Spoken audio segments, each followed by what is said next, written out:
Criminal justice reform was the topic of discussion tonight between Tennessee and Kentucky's governors. News Channel 5's Kelsey Gibbs tells us the governors say it all comes down to changing the system.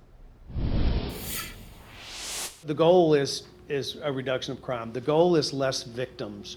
The goal is less taxpayer money for incarceration.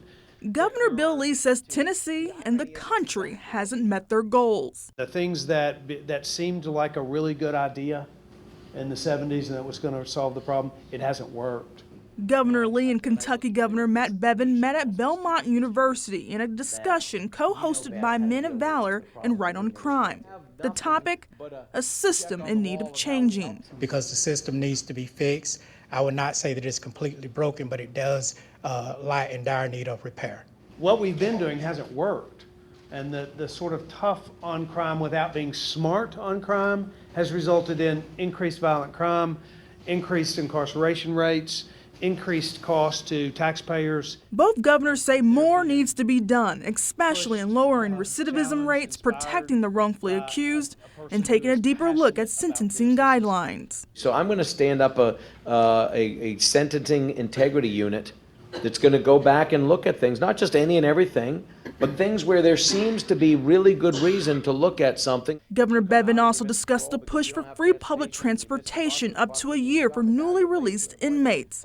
But the discussion wasn't all about how things went wrong. We've done some things this year, investment in education for incarcerated.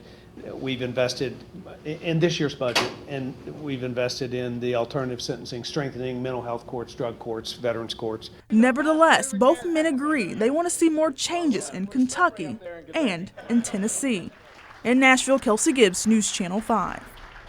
Thank you, Kelsey. Also at tonight's event, Governor Lee spoke for the first time about a major decision he has in front of him, whether to let a death row inmate live. Donnie Johnson is scheduled for execution next month for killing his wife in 1984.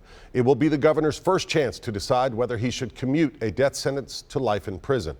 The daughter of Johnson's victim is asking the governor to spare her father's life, and a clemency application given to the governor appeals directly to Governor Lee's religious beliefs. Tonight, he said, though, he still hasn't made up his mind. For me, it's a thought process, and something that I've never had to consider in my whole life. And the power is profound, not just for a life sentence, but every other kind of clemency request. Johnson's execution is scheduled for May 16th.